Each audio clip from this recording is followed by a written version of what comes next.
Bugün sizlere sıradan gibi görünen ama kökeni binlerce yıl öncesine dayanan bir kelimenin kısa hikayesini anlatacağım.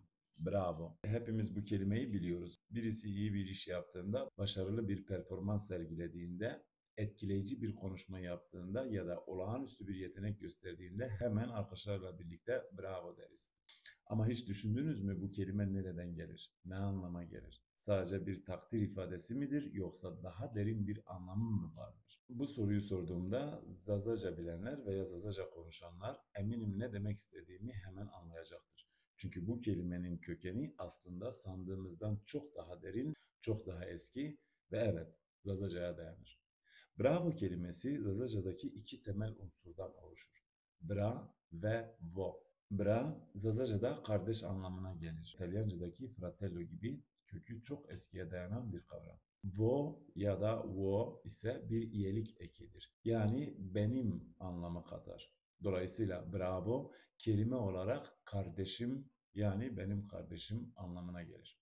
Bir insan başarılı bir iş yaptığında ona bravo dediğimizde aslında bilinçli ya da bilinçsiz olarak ona kardeşim yani seninle gurur duyuyorum. Helal olsun sana. Sen bendensin demiş oluyoruz. Bu öyle rastgele bir benzerlik değil. Zazaca gibi kadim bir dilin içinde barındırdığı kavramlar sadece Zaza halkına ait değil, insanlığın ortak belleğine işlemiş kavramlardır. Zazaca binlerce yıl öncesinden gelen bir dildir.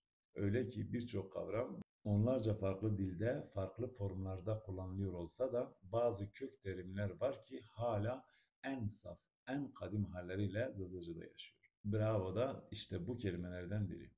Bugün İtalyanca'da da, Fransızca'da da, İngilizce'de de bu kelime aynı biçimde kullanılıyor. Bravo. Yani sadece birkaç dile mahsus bir terim değil, birçok kültürde anlamı hiç değişmeden telaffuzu da olduğu gibi korunarak kullanılıyor. Bu da bize şunu gösteriyor. Anlamsal yoğunluk taşıyan kelimeler çok eskidir. Ve bu tür kelimeler tek bir kaynaktan çıkar. Ben bu kaynağın Zazaca olduğuna inanıyorum. Çünkü Zazaca sadece bir dil değil, aynı zamanda anlamların ve kavramların taşıyıcısıdır. Ve Bravo örneği bu kadim dilin insanlık tarihinde ne kadar önemli bir yere sahip olduğunu kanıtlar niteliktedir. Zazaca sadece bir dil değil, kelimelerin ilk anlamlarına dönüştüğü, kavramların kökenine inebildiğimiz bir bilinç kaynağıdır. Ve biz bu dili yaşatarak aslında insanlığın hafızasını da yaşatmış oluyoruz.